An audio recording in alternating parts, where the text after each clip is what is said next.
Hello, everyone. Welcome to the GLORIO Chat, the best anime podcast on the internet.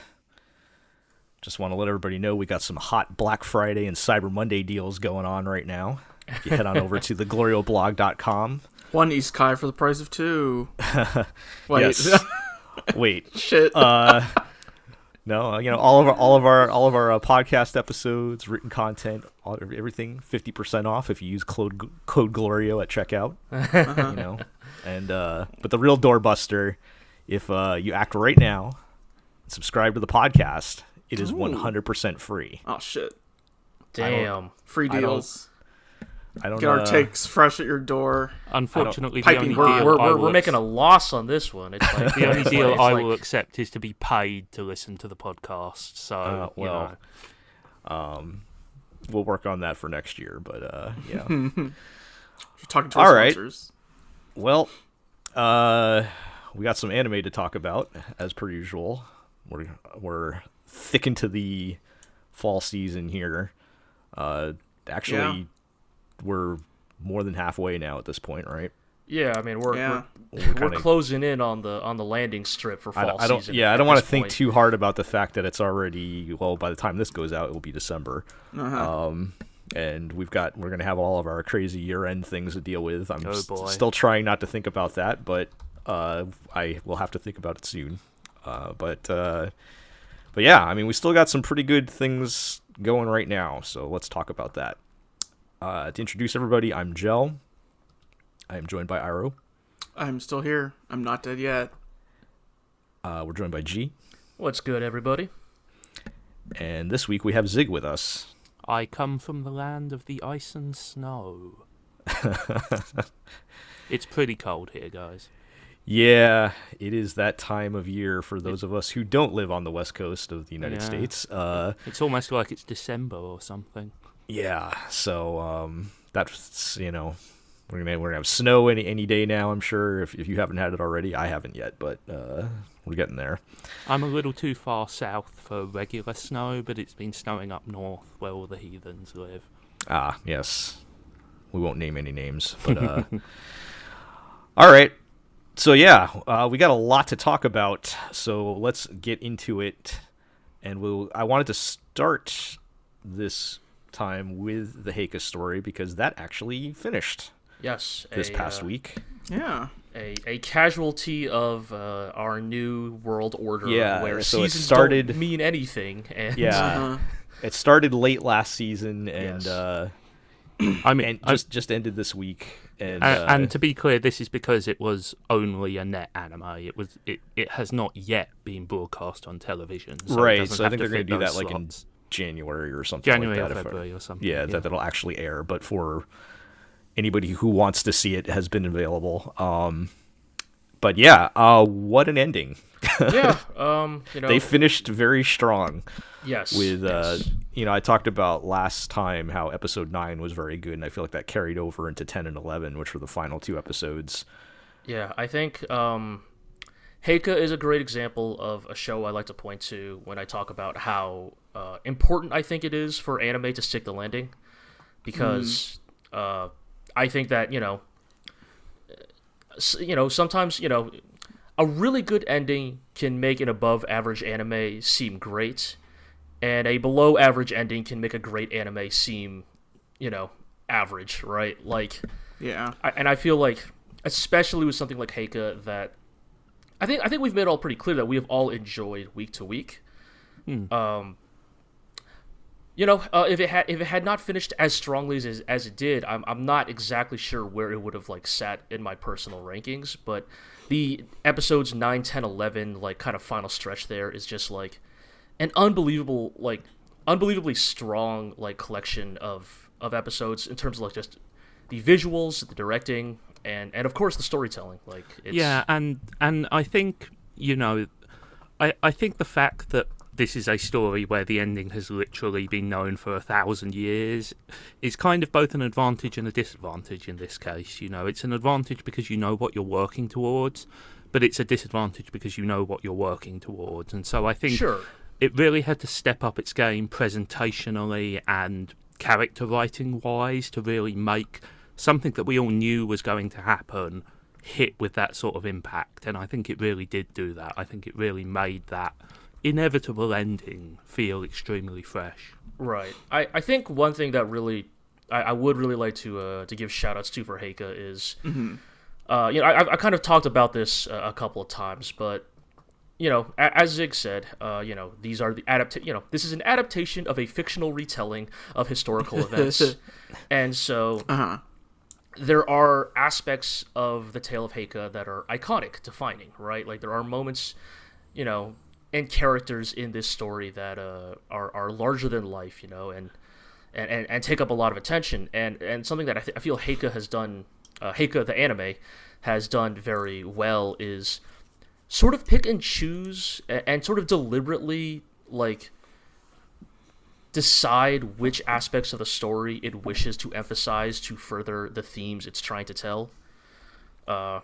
Like for example, the last episode is focused on, the iconic battle of Dan no Ura, but, Yoshitsune is like barely there, right? Right. Like this whole anime kind of skips over the last couple chapters of the actual tale of Heike that are about the Minamoto's like consolidating their power and such. Right, but I think that is a deliberate choice, and I think it's a very strong choice. That's what we're saying. That's literally what I was saying. I said deliberate choice. Yeah, I think because in a lot of ways, right, like Naoko Yamada is trying to tell, quite literally the tale of the Heike, right? Like in many ways, Yoshitsune is not supposed to be a character in this telling of the story, because we are, meant to sympathize and understand and feel the tragedy of like the Heike's inevitable destruction. Right.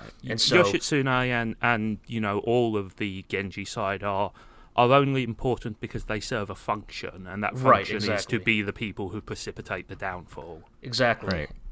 And that's what we always say is good at adaptation, right? It picks what is the important parts. Yeah. Because you can't cram everything that you can have in a novel into a 11-episode anime. Or even if you do, right, it's like you need to pick which aspects of that story do you feel are the most important. Right. I was talking about this with Iro a bit, and I don't know. Maybe I'll just throw this. Maybe I'm just gonna throw this theory out there. I don't. I'm not gonna throw any like real weight behind this, but it kind of really clicked for me once I realized that the end of Yamada's adaptation of the tale of Heike was going to focus primarily on the fate of Tokuko, and primarily that conversation she has with Emperor Go Shirakawa about how does one overcome grief. How does one live in spite of the unbelievable tragedies that they've been forced to live through? And I'm just going to interject here and say that that's a deliberate creative choice, because that book is actually sort of not part of the main body of the story. Exactly. It is a later written epilogue, so you could have chosen to exclude that. And I think that's a very interesting choice then to put so much attention on that. And, again, I feel like I just have to throw this out there, but I do wonder then in some regards, how much of the tale of Heike is... How deeply personal of a project did this end up being for Naoko Yamada? For those unaware, was a survivor of the KyoAni arson attacks. And how much of the tale of Heike is about survivor's guilt, right? Like, two of the primary female characters in the story, Biwa and Tokuko, are characters who are forced to witness and live through and survive deeply traumatic events that happen to their loved ones and family.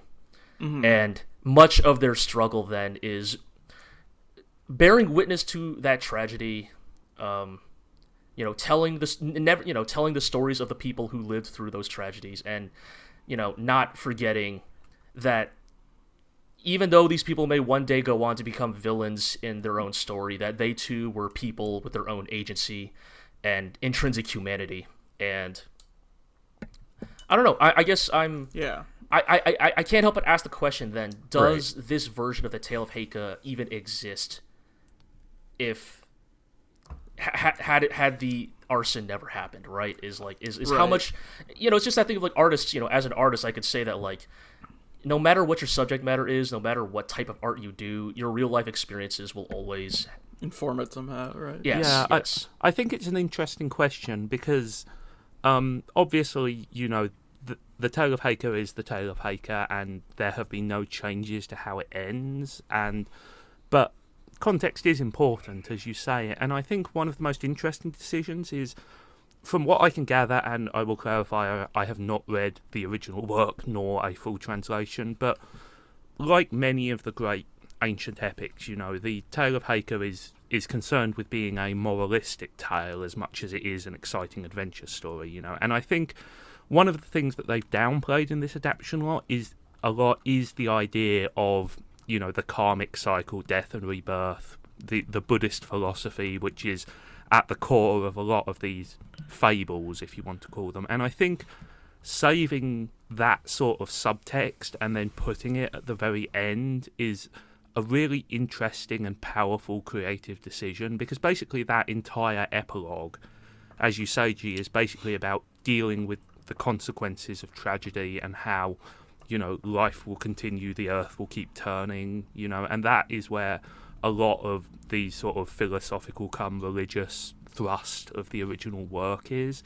And I think placing it at the end there serves two purposes. Firstly, it keeps the main story flowing without the need for sort of too much bogging down in thematic analysis, but also it does serve as a very powerful coda to sort of highlight the idea that, all life is cyclical, rise and fall, so to speak. And I think that's a really interesting creative choice, and I think that may have been influenced by Yamada's own desire, to get this part of the story across in the best possible way for a televised adaptation.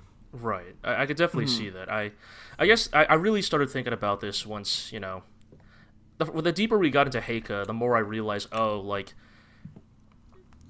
because, of course, the intrinsic, facts around the creation of this show is that, now, Yamada left KyoAni, to join up with Science Saru to tell the story, right?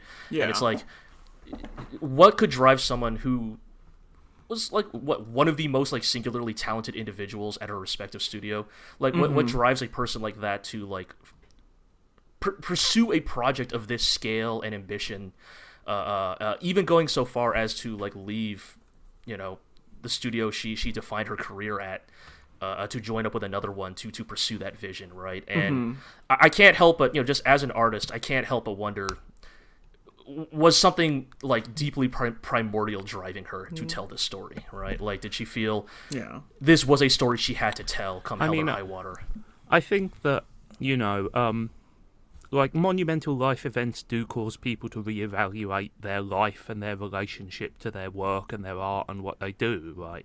And obviously, given the nature of the industry, we'll never really know what happened between Yamada and whether she even gave KyoAni the option of producing this show. And I will point out that a lot of the freelance key animation work was done by ex-KyoAni staffers or even current KyoAni staffers who were contracted on a freelance basis. So she has retained close ties to the pool of artists that work there, But I think it's, we can't speculate too much, but I think that the need for change is a theme of the show, and that's reflected in the circumstances of its creation as well, and I'm not entirely sure, with the best will in the world, I'm not entirely sure a production like this would have been possible at Kyoto Animation, or at least it would have looked very different. And I think that's definitely an aspect of it, for sure. I mean, even when the show started, I was thinking, for some people, it might even just be difficult to go back to that studio again, after what happened. Right. But like we're saying, we can only speculate. It is an interesting question, though, because, like we said, there were choices of what you could have adapted from this story and what you could have left out and what you could have emphasized. And what they chose does kind of seem to fit that theme. But there is a version of this story that is a triumphant battle against evil and, a conquest. Right. You can tell this story as an epic, as a traditional, the forces of good triumph over the forces totally. of evil. I mean, there is definitely a version of this anime. Maybe not the anime directed by Naoko Yamada, but there's definitely a version of an anime adaptation of the Tale of Heike in which Yoshitsune is the main character, right? We can move on to season 2, Yoshitsune Senbon Sakura, exactly. And then season 3, Yoshitsune is Genghis Khan. But but the point is, I think obviously, turning this story into a character-based drama is very much playing to Naoko Yamada's strengths, And this is one of those occasions where I would be really interested to see what, how fully formed the idea was when she came to Science Saru and presented it. How much of this was contributed to by the figures at Science Saru like Takeuchi and Choi and all those people. It's one of those frustrating things where we want more insight than we actually have. But I think that, choosing to tell this story as a tragedy is a very, very personal decision, and I think it's impossible that it wasn't influenced in some way by the things Naoko Yamada has been through in the last few years, whether that be the fire or whatever drove her to leave KyoAni. And I'm not saying that was necessarily a conflict, perhaps they parted ways purely amicably, but there is a change there, and like I said, this story is about change and downfall, and you can read as much or as little into that as you want, but I think that the way it's presented invites the comparison, as you said at the beginning, Jay. Yeah. Well, even without the context, great show, great series, just fantastic. Yeah, just really fantastic, self-contained. I would like to just note again, the presentation of it, the art style and everything. Yeah. I feel like most of the best anime is hard to explain exactly why it's good, because you kind of have to watch it and experience it to really understand. If you just read to me what the Heike Story was, it sounds kind of dry, whatever, but when you watch it and you get the full experience, is when you really appreciate it, and you can feel that it's taking advantage of the medium. And I always feel like those are the best anime, and I feel like that is an example. Right. This is a good example of that. I think this is about as perfect as a fusion of the two styles as you could imagine. Because you have sort of the great character tick-focused animation that Yamada was renowned for at KyoAni. That very sense of lively activity to the characters, but you also have sort of the more abstract, painterly work of Science Saru involved, and the net result is just a show that looks fabulous and does so much visual storytelling, especially at those big moments like, the deaths, the births, all of that kind of stuff, They tell so much through their use of camera angles, of scene blocking, of colour and movement. It's really remarkable. Yeah. Yeah. You really have to watch it to fully appreciate. So I highly recommend everybody watch it. if you haven't been watching already, please. I mean, yeah. If check this one out. If there is one to okay. If there are two shows on this list. If there were 2 shows to keep an eye on this season, one of them is the Heike Story. Yes. I can't so confidently state that Heike is the one, not when there's another thing on this list, but yeah, it is one of the two. It's right up there with the best shows of the year. Yeah, it's going to be in that conversation. Yeah, it is going to be. There's this Mexican standoff between fucking Odd Taxi and Dynazenon and Megalobox Nomad, and then suddenly fucking you hear the clinking of the spurs of the Heike Story coming in saying, "Hold on, there's room here for Space me too." Samurai. Yeah, exactly. Pulls out 2 fucking pistols and joins the standoff. That's gonna be a fun discussion. Let's move on for now, and let's talk about Aquatope on White Sand, which somehow this nice show really pissed me off this week. Well, in some ways, is that not because Aquatope is, like many of that specific type of PA work shows, is willing to explore a subject matter that is a little too close to home in some ways. Yeah, a little too close to home for some of us. Yeah, so So basically, this has been a long-standing issue with the show with me that kind of came to a head in these 2 episodes, where it started with her grandpa and it moved on to like her assistant director into the second half, where there's these men in charge who are depicted as being very wise and all-knowing, and they know what's best for Kukuru even though she doesn't realize it. And if she just does what they say, everything's going to work out right, all according to plan, right? Mm-hmm. And it was more tolerable with Grandpa because he wasn't actively being an asshole, whereas her new boss is. Also, like, kindly grandparents who know what's best for you is kind of a fairly gentle version of that. Right. Trope, Yeah, it's a classic trope for sure. But the biggest problem I have with that is not that type of character is in the story, but that they never communicate anything to Kukuru whatsoever. I think, yeah, I'm definitely with you there, because I did catch up on, not this week's episode, but the one before that, right? And I feel like it has been sort of legitimately annoying to, like, because, like, it's a thing of, like, it's just dragging its feet on a conclusion that everybody, the audience included, already knows of, like, yes, we get it, right? That these, like, authority figures in Kukuru's life are trying to, like, guide her down the right path, but they don't want to hold her hand, they want to see if she can figure it out on her own, right? And, like, Yeah. And this is going to be a learning experience for her, right? And it's like, okay, but we get that. We have known that for, like, 6 episodes. So, like, yeah. Can we just get to the point?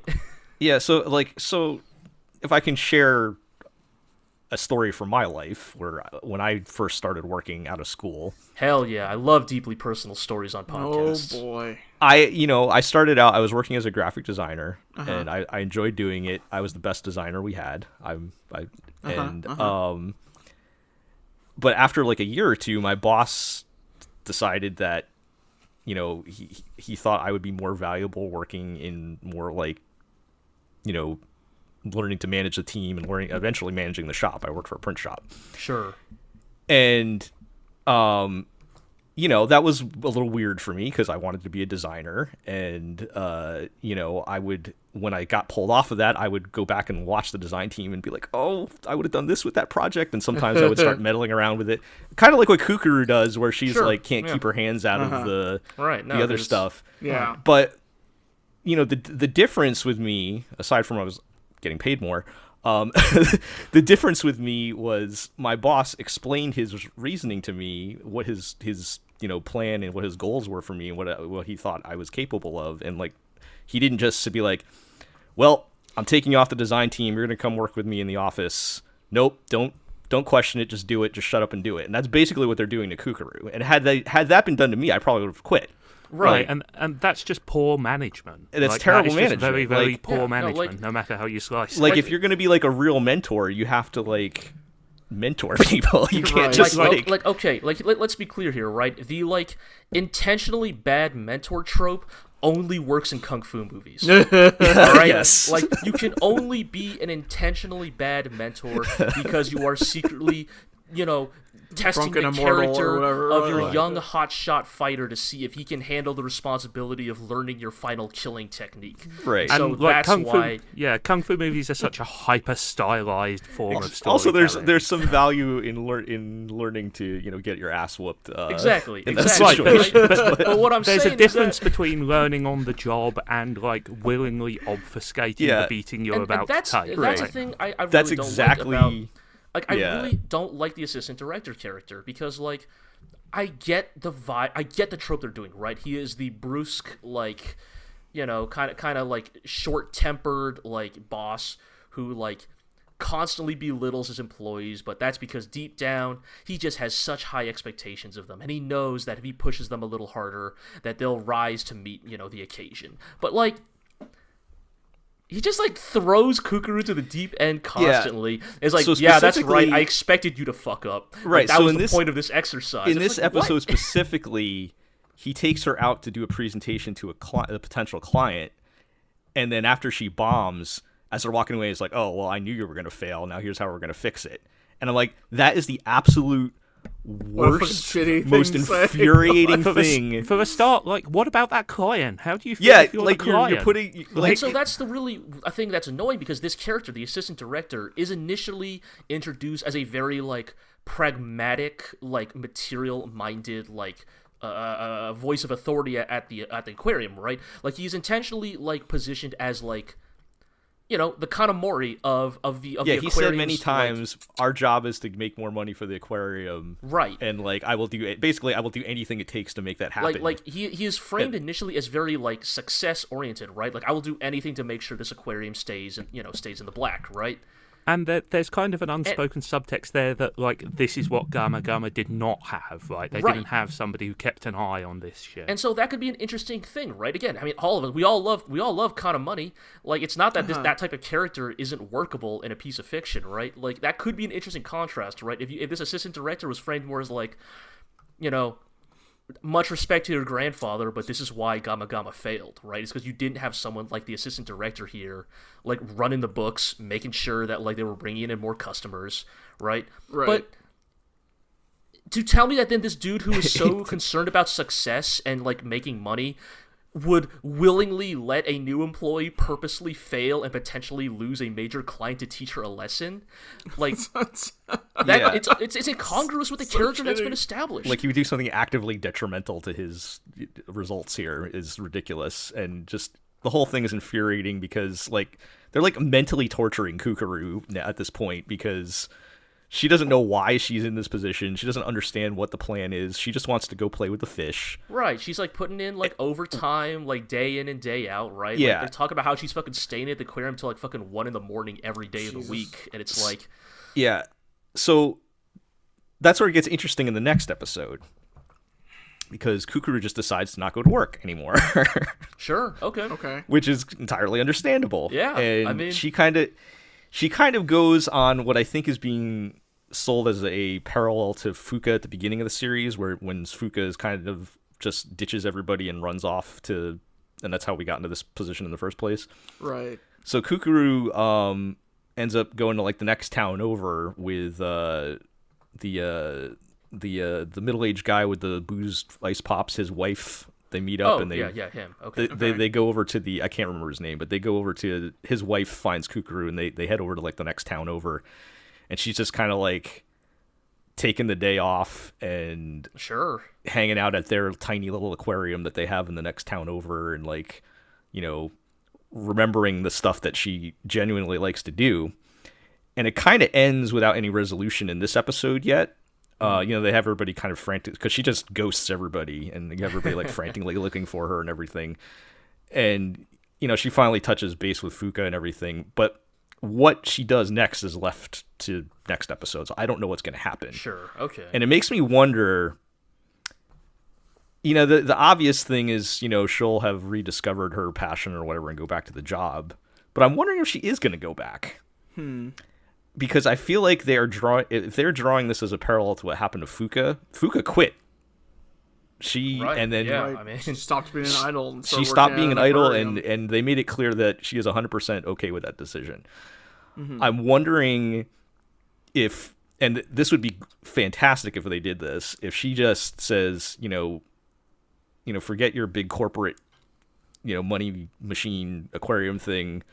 I'm going to build this up from the mud over here and do my own thing. And I could actually see that happening, and I think that would be a fantastic turn for this story to take. I cannot see that happening, because I don't think it's the likely every single play. Piece of Japanese media that presents this situation is about how you should actually go back and gut it out and take responsibility. It's about they've already Japanese media, they've already done that once with her, with the other main character, and I'm wondering if they would, like, I agree, and I still think the most likely scenario is that she will just go back to her job, but because they've already done that once with another character, that they're basically foil characters here at this point, they're like the main characters, I'm wondering if that would be the route they go. That would make me feel better about what has been happening. If she just goes back, bet you any amount of money that will not happen. Okay. Well, I'm just throwing I still think it's an interesting thing to bring up, though. I think that would be a cool, like, it would be. It would be a cool direction for the plot to take. When this show started, yeah, we all thought Kukuru was going to save the aquarium and Fuku was going to become an idol, and none of that happened. They've I should point out they've bulldozed the old aquarium. That's done. Oh yeah. They literally have they've literally destroyed the very physical institution. Of the aquarium that's itself. Definitely done. And that's the thing. I could kind of see where you're coming from, Jel. The show has been willing to refuse a status quo on a couple of occasions now, right? It's like you said, we were so sure they were going to save the aquarium somehow. We were so sure Fuku would end up being an idol again, and for the fact that this show is now 2 for 2 for refusing a return to a status quo, I think that major areas, right? Yeah, I think in some ways Tingara is maybe too entrenched in the plot. Too much of the cast is tied to Tingara that right. I don't know if the show from a framework perspective could handle that sort of destination split in the plot. But again, I think just to entertain it as a possibility, I think it would be neat. I don't think it's a 0% chance. Is all no, I'm saying. It's not a 0% chance. But I just want to push back. I think it has made decisions that we didn't expect, but it has also couched those decisions in the safest, softest way you could possibly do them. You had Kukuru's childish little outburst where she barred the doors of the aquarium and sat inside all night and stuff. Yes, but that doesn't mean that they didn't happen. Yeah, everything has some soft padding to that, it, but they're still doing it. So I guess I've just seen PA Works shows do this song and dance so many times that I just can't really have faith that they will truly push the boat out on that stuff, and maybe that's on me. Maybe I'm just too cynical. I mean, the working girls shows are tend to stretch out a little more, be less predictable than some of the teen romance ones. And things I feel like the reason I still watch these goddamn PA Works anime is damn, Shirobako was legit the fucking my favorite anime of that year it came out, and I just still have that lingering goodwill every single time. Yeah. And I'm enjoying watching Aquatope, even though it pissed me off. So I mean, we're 21 episodes deep here, and I'm still in it. So yeah. So yeah, we will. Shirobako anime of the year, what was it 2014, 2015? I don't even remember now. It feels like an eternity now at this point. But we can't have this fight again. Yeah. All right. Says the one who threw the grenade into the room. Yeah, you can't throw the grenade. We're if I threw the grenade into the room, that means I'm the one running away, right? Well, as host of the podcast, I will force us all to move along because we need to keep moving. Let's talk about Takt op.destiny. Sure. Somehow this show, in spite of everything, is still good. It's still going. It's still. Still going. And somehow. So, I think the thing that is making Takt op.destiny work, in comparison to perhaps its thematically related compatriots, shall we say, Fena the Pirate Princess and Sakugan. Yes. I feel like Takt op.destiny has been the most successful of the three because it is doing the thing we all said, which is don't fuck it up. Don't fuck up the formula. Don't add needless drama. Just keep being a cool, dumb show about hot, problematic waifus with rollerblade feet and girls with shotguns fighting demons, and just keep doing that. Yeah. Yeah. No, I don't think, stray from the path. I think if we're ranking the lovable dirtbags go on a road trip anime from this season, this is definitely keeping the formula. They're doing it the right way. There's something to be said for knowing your limits sometimes. Exactly, and I feel like that is, and I almost want to give Takt Opus credit for that, of for doing the bare minimum of being a decent anime. Right. Just not overreaching to the point where it breaks your own show, right? Again, we don't need to relitigate Fena, but that's what we were talking about with that show, right? Of it overreached, and as a result, lost. It gambled and lost everything in the process, right? Mm-hmm. I mean, I think the thing I would say with Takt is that I'm enjoying it a great deal, but I find it a hard show to love. Yeah, and I think this is right. This is not going to be our number one anime. Right, it's going on nobody's list, but it could just be cool, I mean, just be fun times. I think Takt Op's Destiny is actually doing something really smart. Of it is clearly, I don't know about the production. I know that this is a Madhouse Mappa collaboration. There's some weirdness going on there, but I feel like, in a lot of ways, this is a weirdly well-paced show in the sense of it knows that its big set pieces need to be very flashy and expensive, and that they need to look very cool. They need to be very shiny. They need to just wow the viewer because you're not here for much else but the spectacle, right? And so it has those episodes where no fights happen or very few fights happen, and it leverages its characters who are just barely likable enough that you can go, yeah, okay, I'll watch an episode of them going around doing Yakuza odd jobs or whatever, side quest odd jobs for an episode. Right. I'll listen to this fucking American sheriff talking about dog piss and cold pork chops, saying, "Oh Jesus." Yeah, Jesus. Yeah, no, I think that's a good point. Again, comparing to those other shows, the pacing of the plot and the character development, and it's not like these are deep characters or anything, but we're making progress, right? I feel like we're going somewhere, and it's consistent as we move along, instead of whatever crazy things the other shows are trying to do. I'm just waiting to get to Sakugan, But yeah, I mean, that makes if the big highlight is the big, flashy fights that kind of are the big climaxes of each little arc here.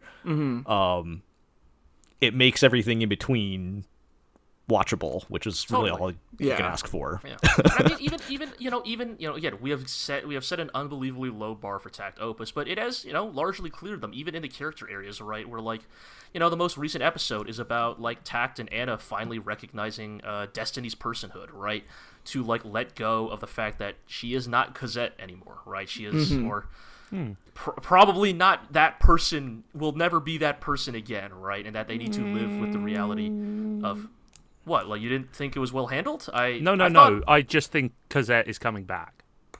I think at most she'll come back into some kind of vision or ghost to say goodbye forever. Get the goodbye. Yeah, sure, maybe that. Or I could see she's actually both of them or something. But Destiny is in the mobile game. I was going to say I didn't want to spoil anything, but I've read about the Takt mobile game, and Destiny is a primary character in that. Yeah, Destiny's not going away. Yeah. She's not going away. I just think Cosette is coming back.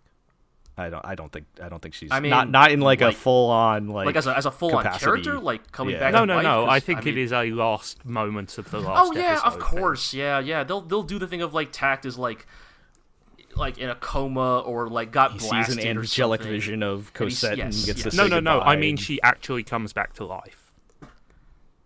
I know. I'm betting against that one. I think she will give up the last dregs of her personality. How much we putting down on this one? This one I'm less confident on. Long story short, though, is that the whole arc of the last episode was, again, maybe she does come back, but the point of that episode was Takt and Anna learning to let go. And hey, it pulled it off. It did it in a way that I was like, okay, sure, more than you nailed it. Totally fine. You nailed it. It was believable and not unnecessarily melodramatic. I just can't really get over my dislike of Takt himself. I feel like the reason Takt works for me a little bit is they make it very clear that he is one of those characters he is an insufferable genius, but thankfully that means he is extremely incompetent at everything unrelated to his one area of specialization. They regularly put him in his place, which makes him tolerable. Right. But I don't think anybody loves Takt. No, definitely not. There's nothing to grasp onto, he's more of a stereotype than a character, and perhaps this is just the way I consume media, but that makes it very hard for me to fully grab hold of the story. It's not like he's the guy from Sunny Boy or whatever. Yeah, he's not that bad, at least. Hell, even... Sorry, you go ahead. Yeah, I was just going to say, I agree. Like nobody loves Takt. I would put him at tolerable as best, but like I don't hate him as much as we could. Like they managed to keep him in check. But what sort of bar enough. is that? Like a low one. That's a low bar for a show that you're watching because cool laser. That is on par with my expectations for this show, I would say. Right. I'm watching this show because there's a fight between two girls. One is a crazy face, problematic waifu named Hell, who can kick mountains in half with her rollerblade feet, and and the person who is putting up a good fight against her, her power is shotgun, and right. And it's like, again, we're not saying it's an anime of the year or anything. We're just saying it's a fun show, and it is accomplishing its goal of being popcorn, a fun. I will say, just like real quick shout-outs to the end of the latest episode where I was like, oh man, this is it for Hell. Say goodbye to our problematic waifu. But instead, they pull the move of, actually, no, Schindler. God, again, the villain. Felix Schindler. Schindler, you're out. Go get fucked. And Hell is like, I have no loyalty to him. I just want to get paid to kill people. So. And then the other music art for the Grand Maestro is named Heaven. Of course. Yes, of course. Yes. Hell and Heaven. Yeah. Oh man! Also, but playing the fucking Beethoven shit in the middle of that fight, and she's like fucking slinging her fucking rollerblade feet, and it goes da da da da. Oh man, it's really dumb. Show's all right. Yeah. I don't know. There's something about it where, like, I cannot embrace the stupidity enough, and I think that's a problem with me, not the show. I think the show is perfectly good. It's just, compared to some of the stuff on this list, I'm just not very invested in it. Oh, I'm not invested in it at all. Any of us are just let it wash over us. Just yeah. There are parts of it that are fun and we're enjoying it, but yeah, this is not like there are many better shows on this list for sure. Right, I get that, but I think you can be stupid enough to be genuinely engaging and fun, and I don't think this is either serious enough to be that or stupid enough to be that. It's kind of in a no man's land for me. That's fair. I could see that. I mean, I don't know. I think fights in this anime. Yeah, absolutely. For me, I think it's a good enough balance. Sure. Like everything is in a good balance and, that they have going. Here to cover our bases. There's always a chance that this thing decides to get stupid in the last 3 episodes. Oh in a yeah, bad absolutely. Way. There's always a chance that Takt is there talking to Ghost Cassette, and Ghost Cassette is like, Takt, you have to decide whether to reboot humanity or lose your Takt, memories. I'm the primordial virgin. Exactly. There's always a chance. We'll say, Takt, have you heard about Nietzsche? I'm just waiting for the episode where they have to get all the cameos of the other Gotcha girls in. Of course. Oh yes. that's a good one. Like we already had the one like Valkyrie. random girl that was like the night girl, the Valkyrie or whatever, that just showed up and has not appeared again. Like I'm wondering if they're like in the last episode, all the other ones will show up. Right? Yeah, like they're gonna be like down on their their last legs, fighting the boss, and then like 100 like weird like bright colorful anime girls of various shapes and sizes. That actually reminds me. Shows up. It reminds me of the first episode of Assault Lily Bouquet, if you remember that show, where there's just a wide shot that shows like 5,000 characters, and I'm like, oh, every single one of these people is a gacha character. Yeah. So I'm kind of waiting for that to happen at some point. I will say the fights totally are just, okay with it. The fights in Takt are just making me realize that there will never be another Fate show that I care about. You keep saying this, but keep saying it. El Meloy II season 2 any day now. No, that they just announced that director is working on something else. So I also keep reminding him that eventually there will be a UFO table version of the Fate route. But yes, y'all keep saying that will happen someday. I don't know when, but it'll happen someday. Anyway, all right, let's keep moving. If you want to talk about shows that are actually bad, now we can get started. All right. So what happened with Kyoukai Senki? Man, Warrior on the Borderline. Kyoukai Senki is just like legitimately the most boring mecha anime so I've ever watched in my life. Okay, I don't hate watch it. I don't dislike it. It doesn't evoke that like Gundam Seed-esque like primordial response in me. It's just it inspires nothing but apathy. It is just so just to avoid covering previously covered ground here. Did anything happen differently that made it worse, or you were just...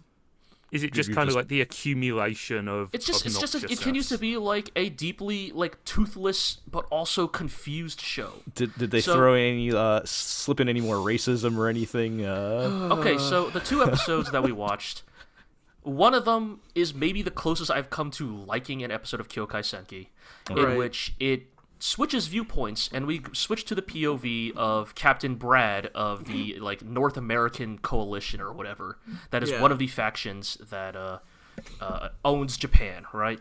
Mm-hmm. And Captain Brad is portrayed as like the good foreign oppressor, basically. Like he respects the culture of Japan and believes that they should be allowed to like regain their political independence someday, and that we're just working within a system that is doing its best to do our best by this country that has gone through hard times, and that I, Captain Brad, as an American, believe that I'm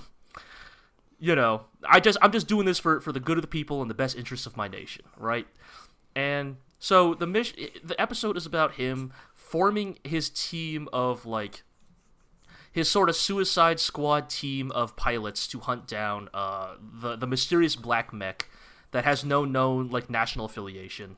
Right, the rogue that's been attacking everybody indiscriminately. Yeah, being piloted by what seems to be implied a rogue AI, and the thing that immediately like try to set Captain Brad apart from like other nations and other like pilots is that he pilots in the cockpit, and this is a setting in which everybody pilots these mechs as like remote drones, and everybody in his squad uses a cockpit piloting system. A manned unit. Yes, manned units. The implication being that like that helps eliminate the like milliseconds of lag and allows them to perform better than the the remote manned units, And so it's an episode about 4 or 5 mass production grunt units using small squad tactics.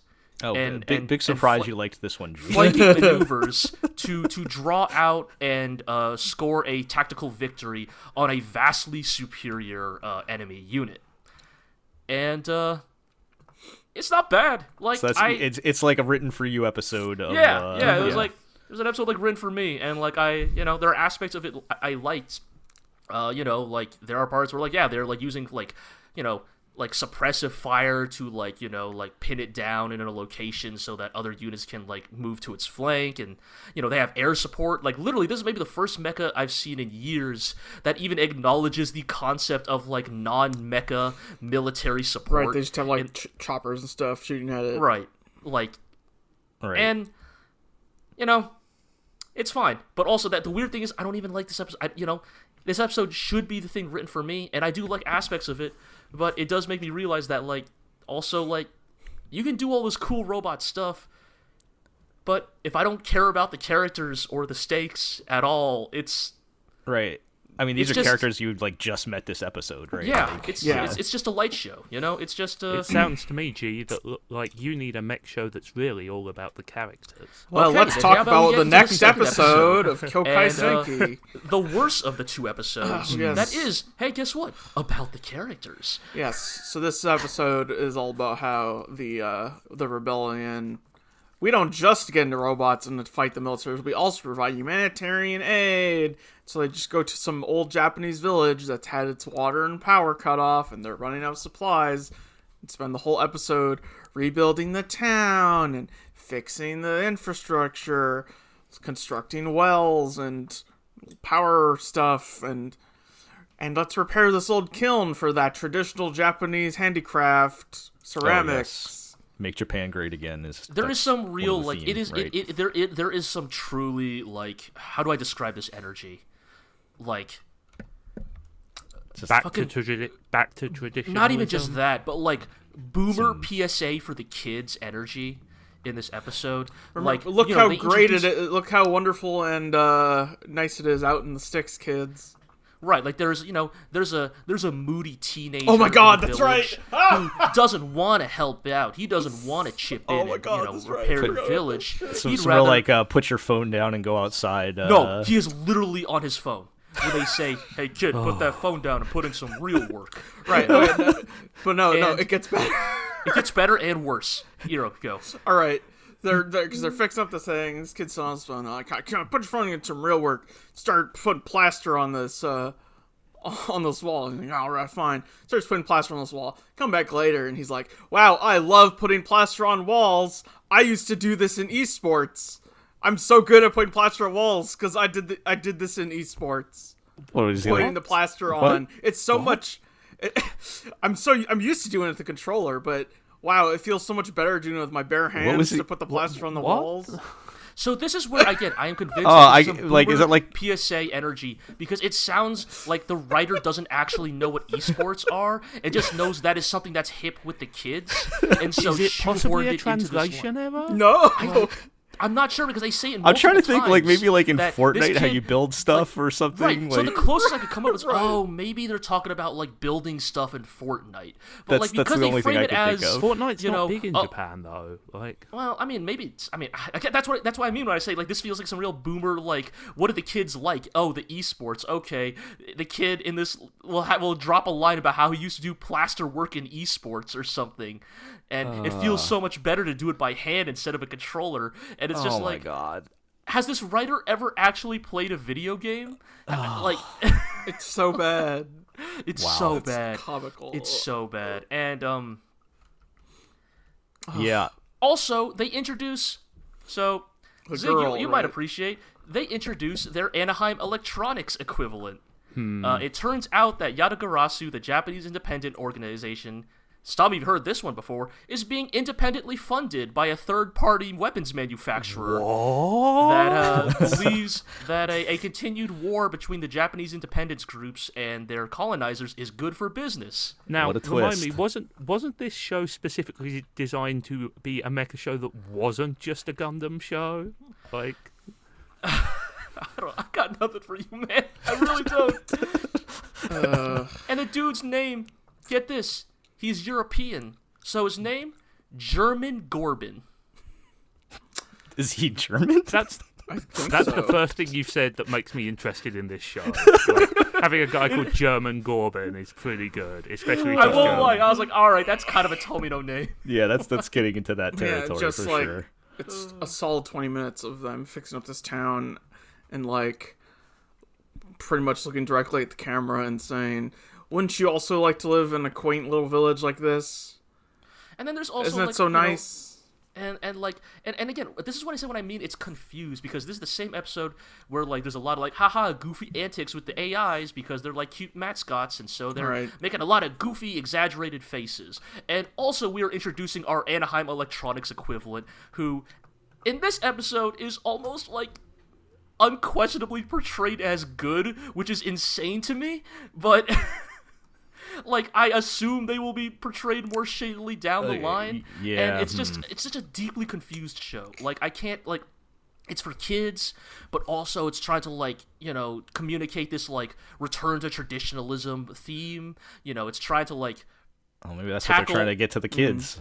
Yeah, and it's just, like, well, kids love esports. Like, fails at every, like, plot element it tries to, like, communicate, and even the ones it does try to communicate feel toothless. It feels like there's no bite to them. There's no substance to the messages it's actually communicating. Yeah. All right. We need to keep moving, but, you know, the plan was, you guys, to drop Kyoukai Senki. And then start watching 8686. But apparently, you're not dropping Kyoukai Senki. No, because if you've been listening to this podcast for long enough, you know the one things we are gluttons for punishment. Yes. So because Kyoukai Senki is so bad, Hiro and I decided to get back on 86 to watch season 2. 86 in the season where I've been watching Kyoukai Senki.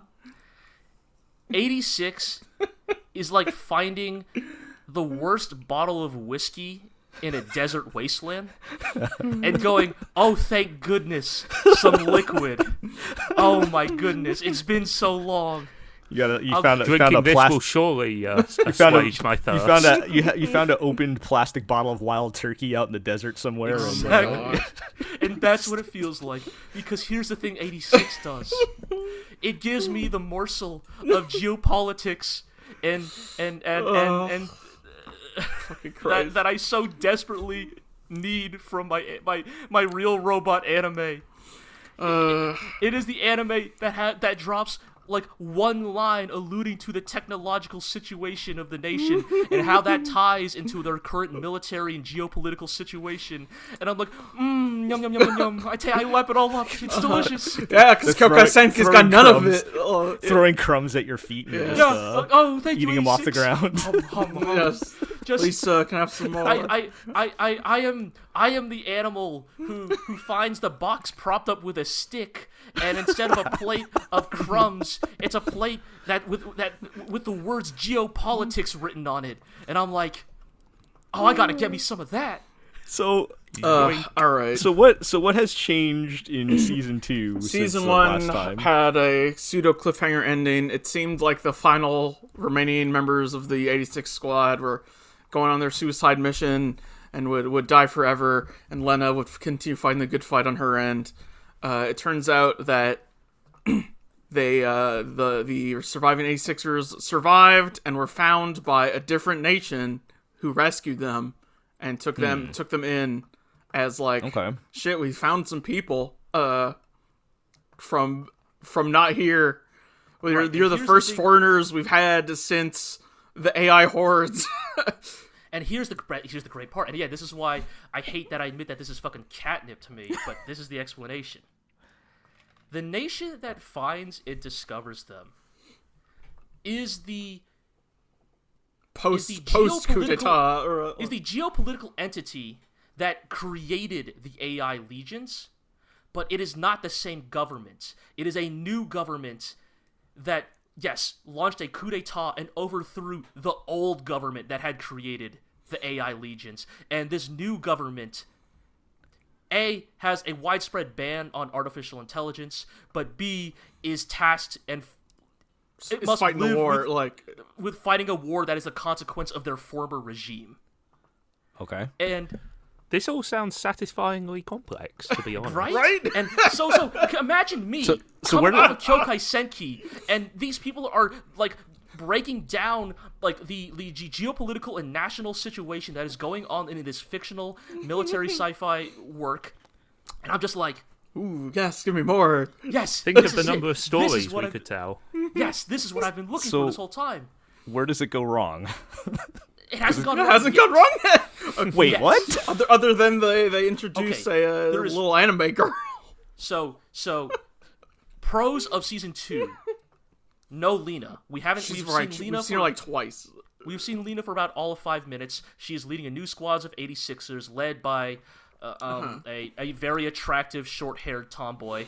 I will say to the credit of Lena's brief appearance so far is that she seems to actually have undergone some character development, because she's characterized as being like hard-headed and like shitty to her bosses, and it's sort of like, I don't care anymore. I don't care anymore about my position. I will bullheadedly browbeat anyone I can into getting whatever I need to try and save as many lives as I can. It's a much better version of the character. She is now the person who has been... She is now the character who has been at the office for so long, she realizes that none of it matters. And so, why should she even play their game anymore? And she apparently has the job security to do that, or doesn't care. Yeah. So wait, is this a crossover with Aquatope? Because I'm getting the same vibes here. Well, anyways, like season 1 had this like whole multi thing, like, oh no, I need to get approval for the howitzer and whatever. And now she's just like, give me the howitzers. Yes. Okay. Or else fuck off. And they're just like, you can't. But she's not even really in the show at this point. She's like, too bad. Yes. So that's we only see little bits and pieces of her. So that's one of the pros of this season, I guess. Not a lot of Lena. In return for Lena's absence, we are given a new female character to join the crew of the 86ers, and it's a precocious little girl. Of course. Who literally is doing some, like... She's putting on the voice, like, the Japanese equivalent of the, like, please, big brother kind of voice, right? And I think they're leaning into that she is shitty and annoying, and that most people don't like her. Yeah. But also, she is still doing the thing that's annoying and people don't like. Right. So, Okay, but could they do the thing where, like, the next episode reveals she actually drinks and smokes and swears like a sailor? They're implying, they've implied that because they all talk when in battle with the like psychic link implants or whatever, and they've implied that the tech of the psychic link implants was derived from her bloodline's psychic powers or something, and so. I know. Yes, you heard that correctly. 86, it's introducing new types. Yep, and so it's implied that despite her young, precocious age, that she has some kind of psychic memory of older members of her family. Yes, because she specifically says that she ordered the creation of the AI legions 10 years ago, despite the fact that she looks like an 8-year-old girl. Yeah, right. Okay. So, 86 is good now? It's interesting. It's interesting. Like, for example... It certainly sounds like they've got a lot to work with. I mean, compared to Kyoukai Senki, it's an ocean. I mean, 86 has always had a lot to work with. It was just how but they that's were. kind of the... Right. Yeah. It's like the kind of equivalent of the episode of Kyoukai Senki we're just dunking on is that there's a whole episode of 86 where... Because they just got rescued by this nation, and then they're like, well, you're civilians now. Just go back to have some normal lives. You've been fighting for so long. Just enjoy your normal lives. And there's definitely an element of like there's an undeniable element of altruism to rescuing the 86ers and trying to give them normal lives, but there is this constant undercurrent of, well, it's also good PR. Like here we are rescuing these poor refugees from that bad nation over there. Bad republic. And look how well we're treating them. Right. Yes, but of course, they are PTSD-stricken teens, military teens, and say, "Let us go back onto the battlefield. Put us in tanks again." Yeah, basically, they've realized that trying to live a normal life is fundamentally incompatible with the experiences they've lived through. That they will never be normal again. Like, I mean, they were all basically raised from birth to. Pilot, right? So they return back to piloting, and there's some interest again. The part of like, oh man, this is why I'm lapping this shit up is like, so we get to see the robot tanks from the new nation, and they're kind of shit. Like, they're slow, and they need 2 people to pilot them, and they're like kind of garbage. Even compared to the already garbage mechs that the 86ers piloted. But the thing you then realize, the reason why they're so fucking shit is because they're built with the intention of preserving the welfare of their pilots. Right. And not just maximizing performance with zero care for the person inside. I can see why you're eating this up, dude. And I'm like, oh, that's delicious. Yeah. Oh, yum, yum, yum. Yes, exactly. Right. Wow, there's really...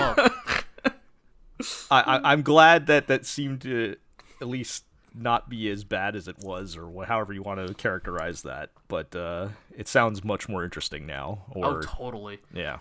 And so maybe the secret of why we're still watching Kyoukai Senki is because as long as Kyoukai Senki continues to exist to be the bad example... It can be the spice upon which... 86, it's just gonna 86 is just gonna look much better by comparison. Yeah. Exactly. 86 will just constantly look better in comparison. Whatever you got to tell yourself, man. Well, I'm sure they're eating it up in China at least.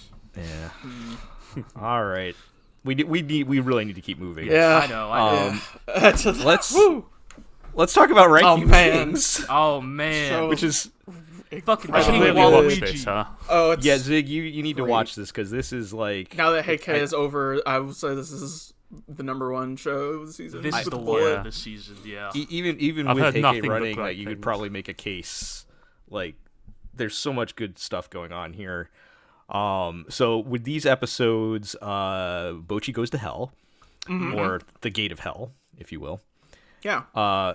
We meet the king of the underworld, who's kind of a dick, but not as bad as you might expect him to be. The #2 ranked king. How I would characterize many of the characters in the show. And Despa, was that his name? Desha is King Waluigi. Oh yeah, don't get them Despa confused. That was very important to the plot. prince. Don't get the king right. and his brother confused. Even Yeah, though they they don't like names.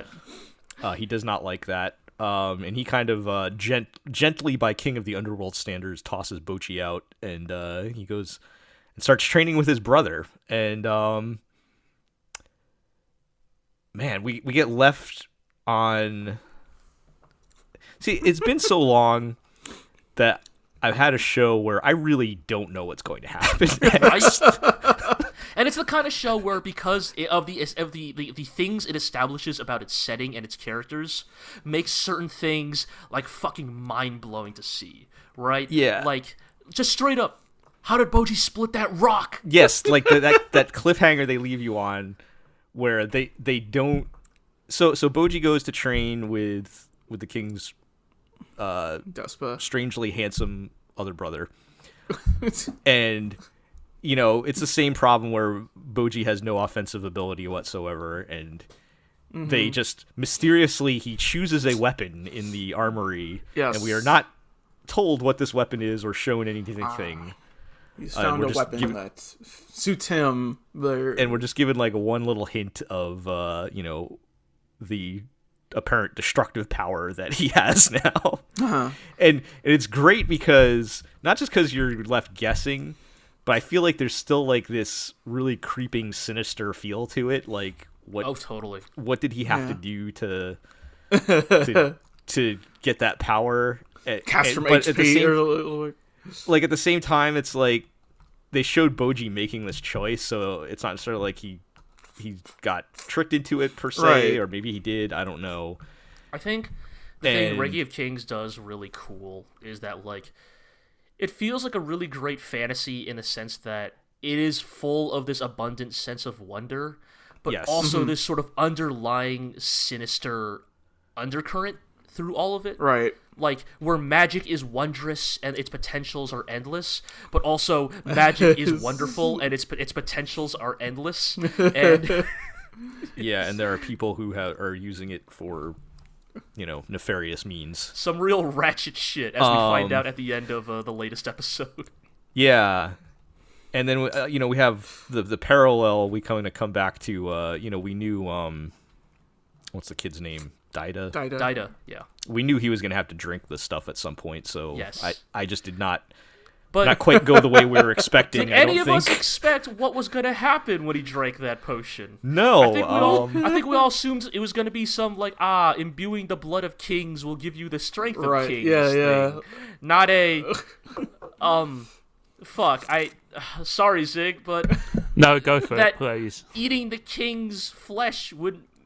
make the king's soul inhabit your body now. It ends with him saying, well, I guess I've killed another son or something. Yeah, right. Like, what? In a single line communicates volumes, right? Like, not only has he done this is not the first time he's done this. Yes. Well, we talked about last time how, like, there was this ritual that was in place. Like, they were prepared for this. Like, this is not the first time they've done it, right? And we were just kind of throwing tradition of, evil body hopping by doing crazy shit. And we kind of threw that away as like, isn't that funny how, they had this whole thing set.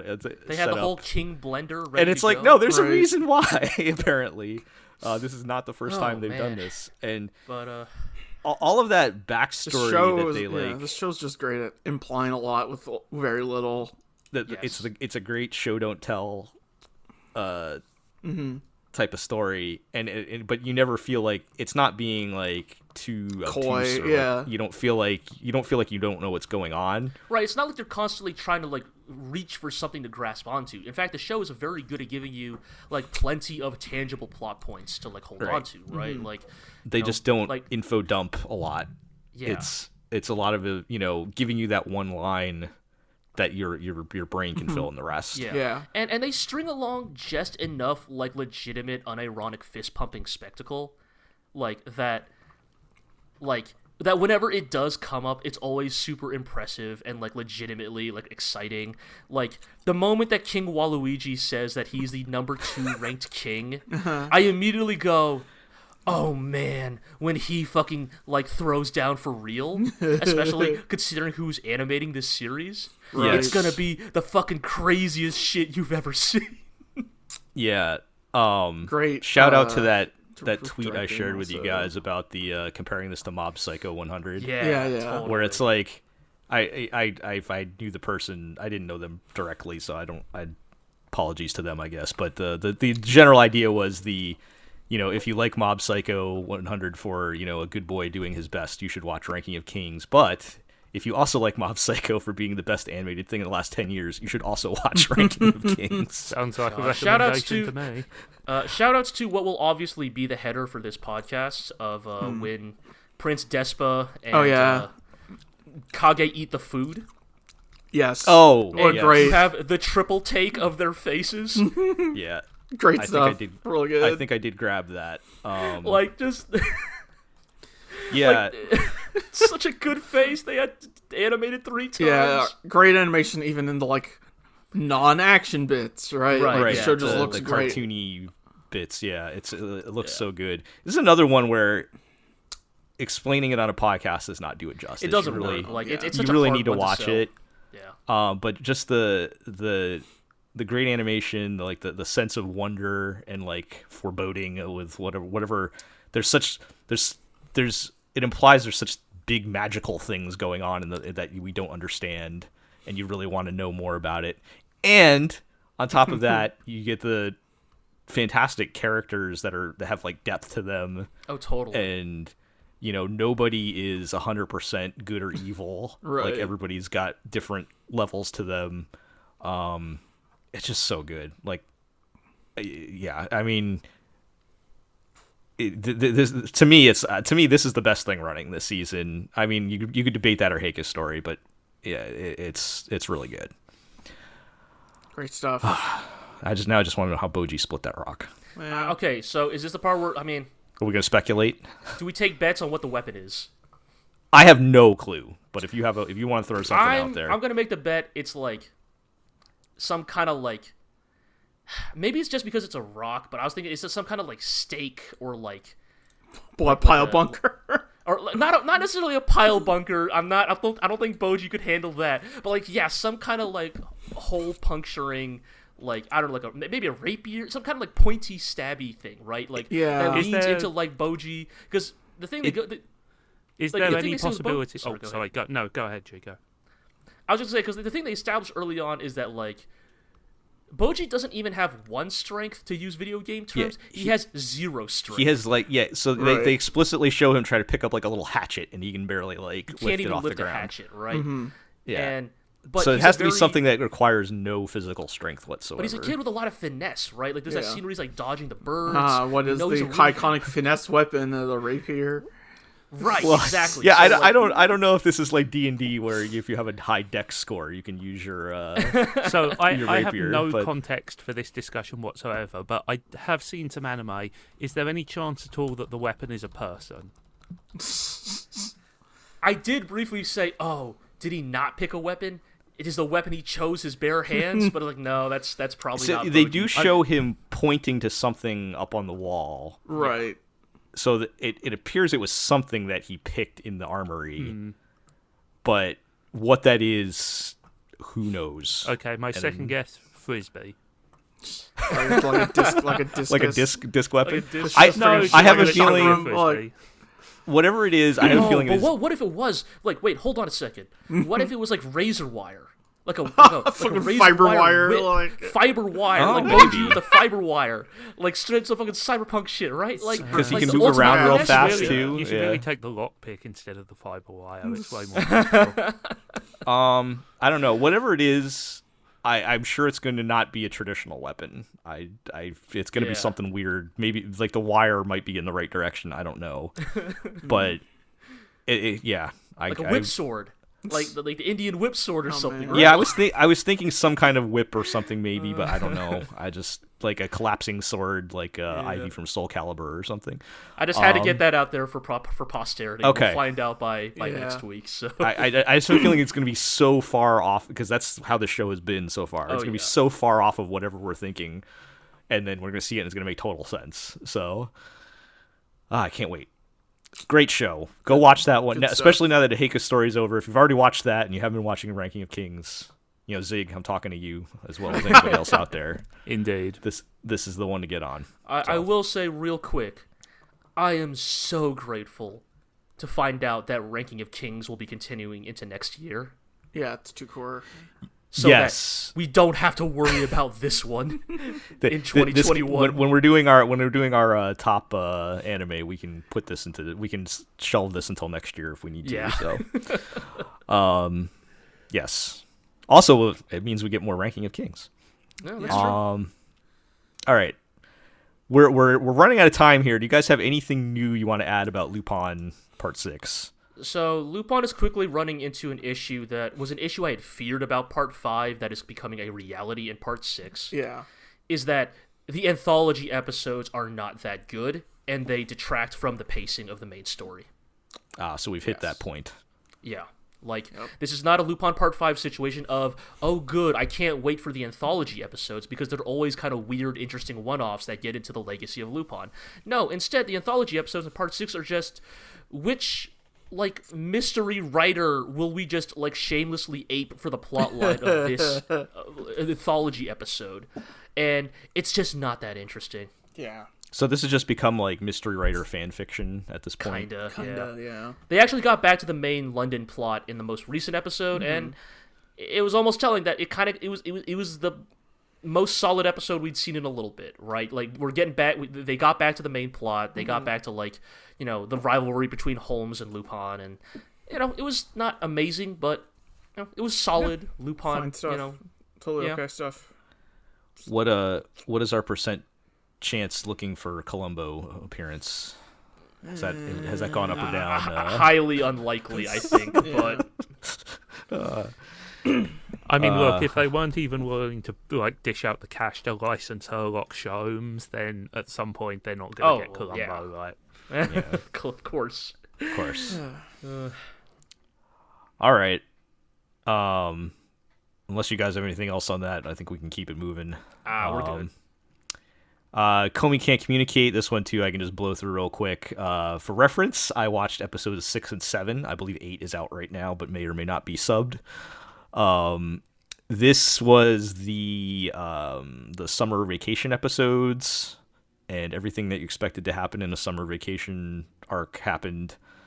I did kind of appreciate they stopped introducing new characters for these episodes to let the new ones kind of soak for a little bit, or the current ones, I mean. So that was nice, but also they were doing the most boilerplate anime romantic comedy things, like they did the whole it's raining and there's only one umbrella left after school. We have to walk home together, and look, he's holding the umbrella over to my side and his shoulder's getting wet, and this is a big dramatic moment that shows that he must really care about me. And they play this completely straight with no irony whatsoever. It's not say something with literally any other anime comedy made in the past 10 years would make fun of this. And in some ways it's almost a little charming that they don't make fun of it, but also it's I've seen this a million times. But it continues to be fine, and I do hope they do get to some new characters now that we've had the little break, because I want to know what's up with there's one girl that keeps appearing in the background that's wearing armor, she's in a night school armor, right? Yeah, she's in a regular schoolgirl outfit, but her left arm and her legs are covered in night armor, plate armor. I've seen a great deal of speculation about this, actually. I want to know what her deal is, but also I think it would be funny if we just never know, and that's just there's just a girl with armor in the background. But just let it be, yeah. So that show continues to be okay. I think my expectations, as I mentioned last time, have gone down a bit to where it's now just kind of an above average, very well animated romantic comedy, but I'm enjoying it, so it's fine. All right. Oh, baby. Let's wrap things up here talking about Sakugan. So I have not seen the latest episode, and so I have no idea what this sort of looming doom that you're all alluding to is. Okay, so so we had, was it episodes 7 and 8? I want to say we're talking about here. Yeah, it looks like it. So episode 7 was the something. the flower drugs. Yeah, so I guess this was kind of like the comedy road trip episode, right? Where it's basically one joke stretched to episode length. Yeah, right. they find some flower. There was the joke with like the cactus being that was actually pretty good. Like the cactus.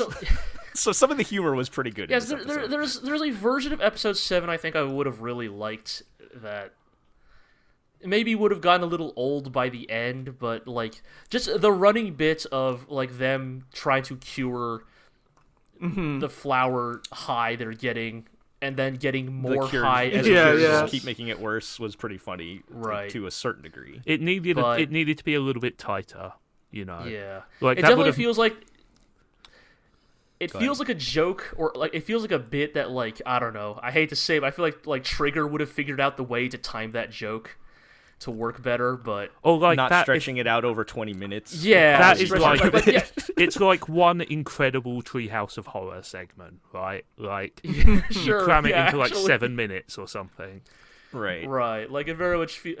Yeah. Anyways, I don't know. And this show has demonstrated a pretty good sense of humor in spots for sure. Yeah, right. So I'll give him credit for that. I talked about this last time. I continue to be frustrated with the lack of development with all the characters and their relationships. Like we keep landing on the exact same conflict every single episode. Right. Yes. And that kind of sets up the train wreck that is, because 7, I don't know if I would outright say 7 was a bad episode, but it wasn't great either. It kind of feels like they're sort of running off the rails a little. Part of that's fun, but part of it also felt like, ooh, you're kind of scrabbling for time, huh? Yeah, it felt like a waste, like a filler or a waste of episode. I feel like the problems with episodes 7 and 8 are actually kind of in concert with each other, and that is that it wants to explore a very specific interpersonal conflict, and that conflict is, Memempu's, like, almost naive, ambitions running into Gagumber's, like, overprotective parenting, right? Right. Which has been the thing that's been running through the whole show that they keep beating over and over again. I think the problem that happens with 7 and 8 is it clearly wants to explore a version of this conflict that is like, a parent's duty is to look over their kid, but also to know when to let them fly on their own, right? That seems to be the implication, right? That's why every character keeps telling Gagumber that he's the one who needs to apologize.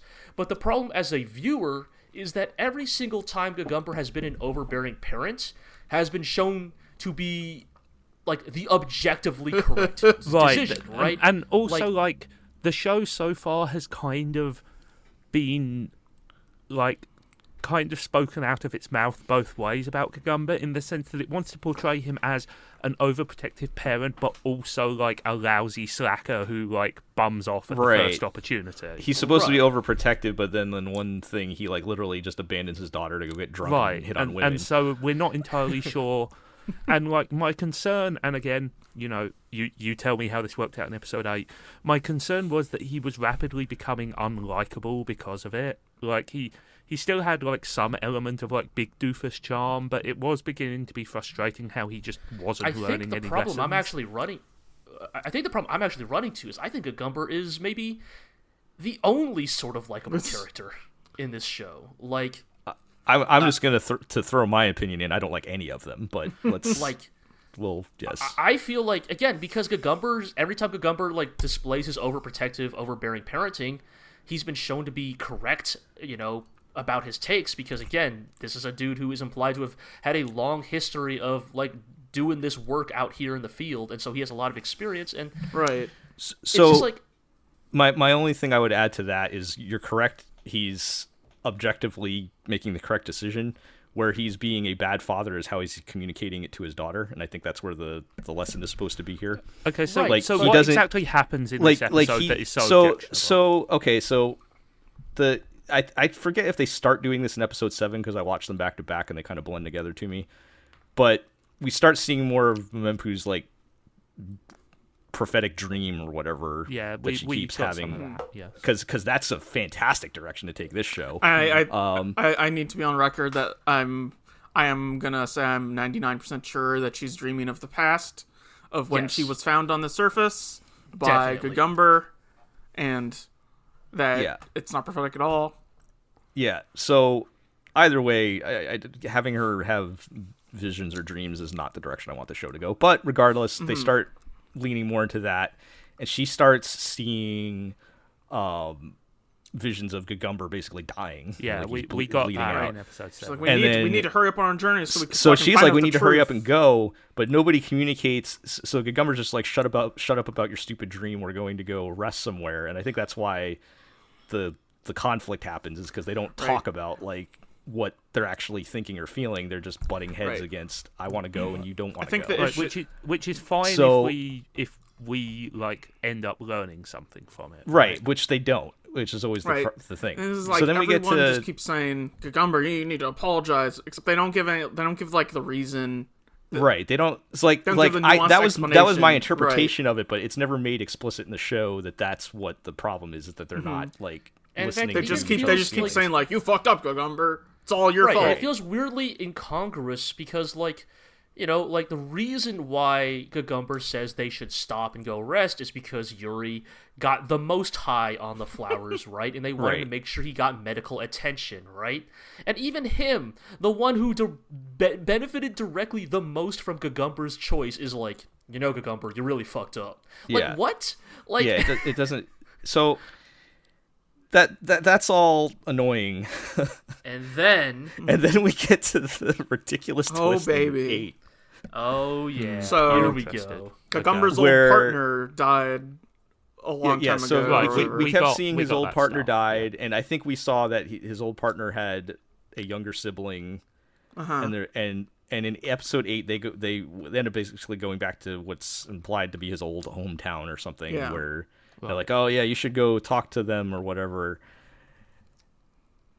One of you guys say what happened. I don't even want to. Okay, so Rufus is shown to have a younger brother named Zack, right? That was always sort of the tag-along kid, you know, as Rufus and Gagumber were on their marker adventures. Okay. Except, gasp, it's revealed that Zack was actually a younger sister who would go on to be called Zakletu. And she is out for blood. Who is the lady traveling with them, for anybody who is not following. But yes. It's a real small world, huh? Mm-hmm. Yeah, so the reason she's been pursuing him this whole time, the reason she paid $1 million to Yuri to hack into the database to get information, was because this has all been for her revenge against Gagumber for getting Rufus killed. Wait, is she trying to kill him? Yes. Kind of? But they've had she shoots a lot of bullets at him up to this point. Like, yeah, so... I mean... she sets up this like elaborate. And kidnaps Memempu. Yeah, she kidnaps Memempu and sets up this like elaborate. Sure, that's trap like zone, bad guy shit. Like, and like you could argue, this is all because and then this is what they get to, and this is all she ever wanted was an apology from Gagumber. All she ever wanted was Gagumber to confront her, right? To acknowledge and tell her what happened, because it's sort of implied that this was a real like moment of weakness for Gagumber. That after Rufus died, he just skipped town. He never delivered the news. He never helped, Zack mourn. Yeah. He just skipped town, right? And which is a shitty thing to do, but also like an understandable thing. We have seen character arcs built on this idea before. Definitely. And so the vibe is, but all she ever wanted was just a damn apology, just an explanation. Except, it's framed as her like unloading like 3 like fucking AK-47s into Gagumber's general direction and like throwing grenades. She blows him up like at least 3 times. Yeah, I was going to say, are they playing this for like goofy comedy? Or... No. This is 110% deadly serious. Yes. Supposed to be like this dramatic, climactic character moment. I mean, the very probably first time drawing some parallels to. They're trying to make this as like Gagumber's character flaw, where he's running away from his problems, starting with a small thing where he doesn't apologize to Mempu and then building to this big thing. And this is supposed to be his, like, sort of reckoning, I guess, with his character flaw. Yeah. And it's just so badly done. I mean, like, the thing I can't get over is, like, when Zakuetu first met Gagamba, he was strapped to a chair. Like, she could have killed him many times. No, that wouldn't have satisfied her need for elaborate revenge. Apparently. Yeah, and in the end, I mean, she can't even, like, really kill him in the end either, of course. Right.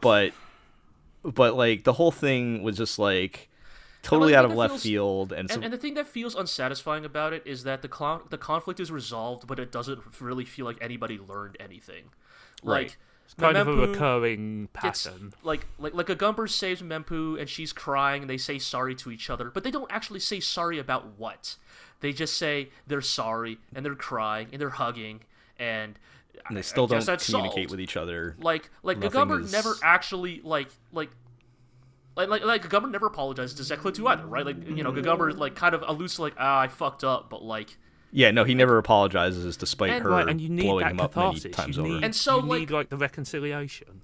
Right, and so then the group is all together again at the end of the episode, right? Like, Zekletu's about to skip town because she's ashamed of what she did, but then Mempu and Gagumber are like, nope, you're still part of the crew. But it's like, you didn't earn this. You didn't earn this moment. The thing is, like the show hasn't, like... My impression upon hearing this is that the show has just not had the dramatic weight so far. It doesn't have it, and it should never have tried. Yeah, to carry a, like, horrible, nasty revenge plot. Like, it has never been that. It is a big cartoon of a show. Yeah, exactly. Like, Big Tony its moral lessons must be big cartoons as well. Tony hasn't shown up.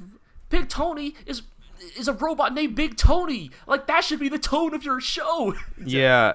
And at the end of episode 8, we've accomplished nothing. Like, we're still back to where we have not, like, aside from physically moving deeper into whatever they're going to, we have not gone anywhere since episode 1 with these characters. It's even worse than that, which is we have accomplished nothing, but a bunch of stuff that should have been a really big deal has happened to get us to nowhere, if that makes sense. Like, you have burnt a bunch of, like, character backstory and character development time to sort of fill time rather than actually meaningfully move your characters around. Oh, and then the final bit we learn what the Gale is. Oh, right. Gale Force Gagumber apparently has a superpower to move it to get fucking witch time activated. Yes, Gagumber literally has witch time. Hi. Yeah, it's comes out of nowhere. Like, because he dodge attacks at the last second, and it, like, time slows down for him. He's sworn not to use it anymore, but, like, to save Mempu, he uses it. Is it meant to be an actual superpower? Like, no, it's, like, implied to be, like, something implanted in his, like, spinal cord. Yeah, he has some kind of, like, computer AI or something implanted in him, or something that lets him do it. That seems like quite a hard turn as well. Which is also weird because, like, we don't have a really good, like, we don't really have, like, this has not been, like, an established thing about this setting. Like, we know that they have, like, chips in them, but that's it. Yeah, it's like, not we really knew that, like, big on the cyberpunk stuff. Right, it just seemed like they were, like, tracker chips in case you die out there. Like, right, not like, oh, they also give you superpowers. Yeah. So, and, like, man, like, I actually want to bring up something real quick, just because we were getting into, like, Gagumber's non-apology or the lack of any reconciliation is. Hey, y'all, remember when Megalobox 2 Nomad is basically entirely about a show-long apology? Like, yes, it's just a season-long apology from Joe to the rest of the cast, and how you can't just say sorry for things you've done, that, like, you have to, like, demonstrably show through, like, material and tangible means that you are legitimately in good faith trying to make good for the mistakes of your past. I mean, something that show also showed is that, like, accepting an apology can be, like, a tremendously difficult thing as well. You know? Right. There's a huge amount of work involved, like, to let go of your anger, to let go of your, like, need for revenge or retribution or whatever, you know, like, and I think that, like, I feel like an issue that I've run into with Sakugan. Apologies to keep piling on Big Tony here. Well, not Big Tony. You're good. Big Tony has done nothing wrong. Yes. Big Tony, you're good. I want to make this clear, Big Tony. You're good. This is not your fault. It's like there's like 3 plot points in Sakugan this show could have done Like, and one of those could have taken up an entire, like, 12-episode, like, season. It has tried to tackle, like, 4 of those equivalents, and has given in none of them the actual space they need to be developed into their own, like, fully salient talking points. Oh, yeah, remember when Yuri tried to overthrow the government in 10 Right, minutes? remember that happened? Yeah, great. Remember that entire man. episode of Gagamba just being a huge cop, and then like the end of the episode was, oh, you should have listened to Gagamba, huh? And like not made people's lives better. That kind of rubbed me the wrong way there. When Yuri did nothing wrong in that episode. I mean, again, that falls into the issue we talked about with Gagumber of, like, he feels like a confused character where, like, it's like the writers realize, oh crap, we only have one adult who has been forced to inhabit every, like, adult trope in fiction, right? He has to be the overbearing parent, but he also has to be, like, the lecherous scumbag, but he also has to be the straight man in the room, the voice of reason. And also right? the, like, dark past, mysterious stranger thing. Like, it's like... Oh god, that's so much dialogue in episode 8 is like the I only work alone. This is why I don't have a team. Like from Gagumber, and like, oh god, it's and it's just like this it's is just the same not character it's just bad that, writing. That like gambled away all of his money like as a joke, 3 episodes ago as a joke, right? Yeah. Like it's just you bad, gotta pick what kind of inconsistent character writing. he is. Like It's bad, inconsistent writing. Is he well-meaning comic relief, or is he a responsible father figure? Like this sounds like a production team that has a lot of ideas and clearly has some considerable talent aboard, because there have been great parts of this show.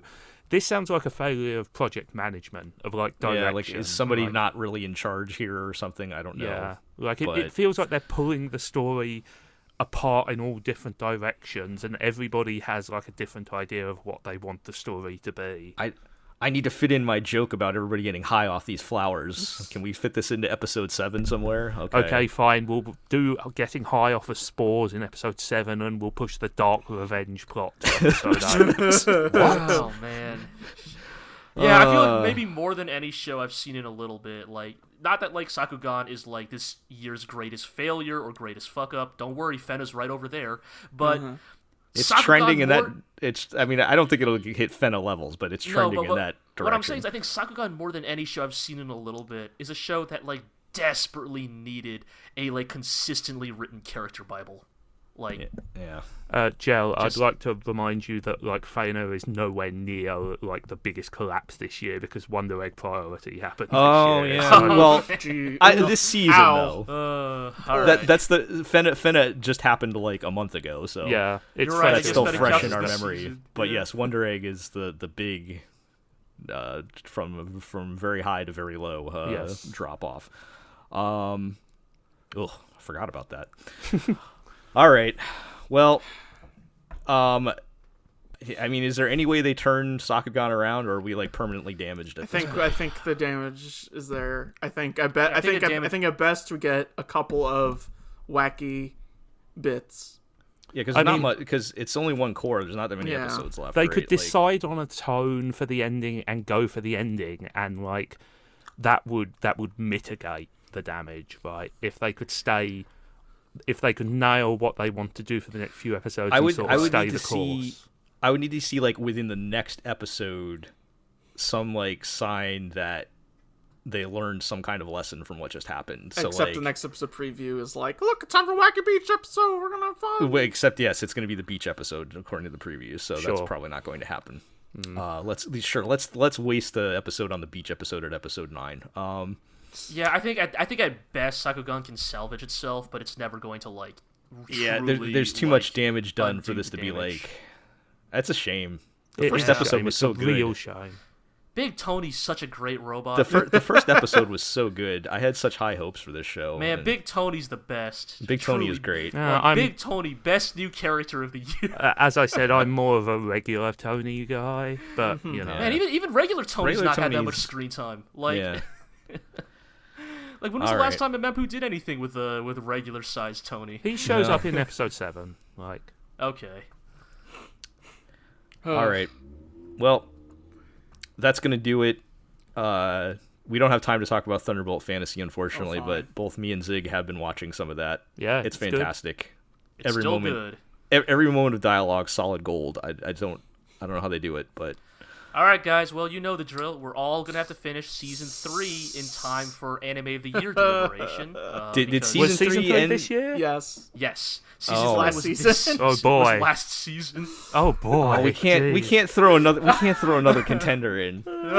We got too many. I'll see what we can do. Thunderbolt Fantasy season 3, the winner in our hearts. Now that we have another show off the books, I'll probably have more time to catch up. So, all right, that'll do it for this episode. Then, normal housekeeping. Check us out at theglorioblog.com. Follow us on Twitter at theglorioblog. You can subscribe to the podcast on iTunes, Google Play, Spotify, Amazon Music, Podbean, Stitcher, and of course you can follow us on YouTube, where you can like, comment, subscribe, ring the bell, all that good stuff. You can make sure you tell your friends, of course, tell your enemies, and we'll catch everybody next time. Tell your third-party non-allied countries. Whatever. They all count the same.